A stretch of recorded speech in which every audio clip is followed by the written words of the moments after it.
düğmeye basın. Yalan sözdür ayaman ayaman yardan doymak. Yalan sözdür ayaman ayaman yardan doymak. Hiç olmazmış ayaman ayaman yardan doymak. Yalan sözdür yardan doymak. Çok sağ ol. Az qalar. Baxın. Ay. Nəyə görə vacibdir ki, heç kim dönməsə də belə ən son saniyəyədək mahnını düzgün ifa edəsən və çalışasan ki, Gözləyirdik. Mən gözümlə gördüm. Bax, Röya bax belə edirdi və sən o məqamda düşündün ki, artıq heç kim dönmür və mahnının sonunu el dili ilə desək yola vermək olar. Röya o düyməni basırdı. Röya o düyməni bu dəqiqə basırdı və sən onun komandasındaydın. Son saniyədə onu saxlamaq lazım idi. Heyf.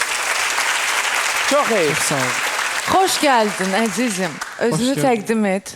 Salam əvvəla. Mən İsmail, 18 yaşım var. Ay, Bakıdan ay, gətirəm. Ay, hoş geldin. Gəncdir, çox gəncdir. Xoş gördük. Doğrudan da Murat çox düz qeyd etdi.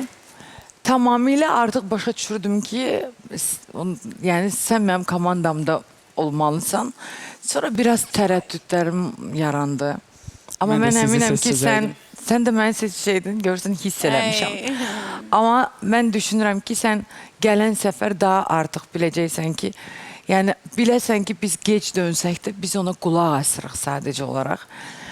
Və sən mənə doğrudan da, sənin səsin çox gözəl səs olacaq bu Azərbaycanda. Çox Bu təşəkkür ederim. elə o qədər gözəl, Özün də yaraşıqlısan. o qədər gözəl şirin mahnıdır ki bu. Bəli. O qədər şirin mahnıdır. Çox monotonla söylədim bunu.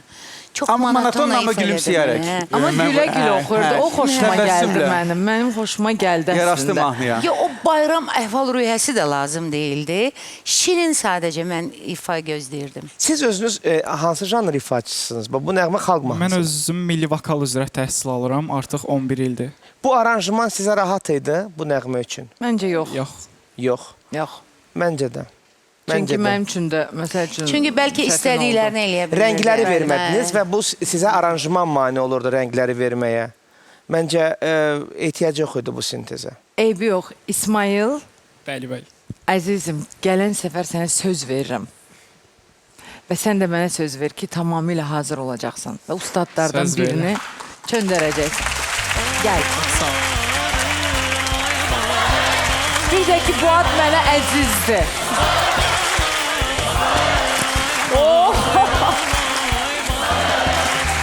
Uğur olsun. İsmail, hər şey irəlidədir. Uğurlar sizə. Uğurlar. Biz də sizi çox Ay, istədik. gör nə qəşəng sözlə gedir edir. Sizi çox istəyirəm. Ayda.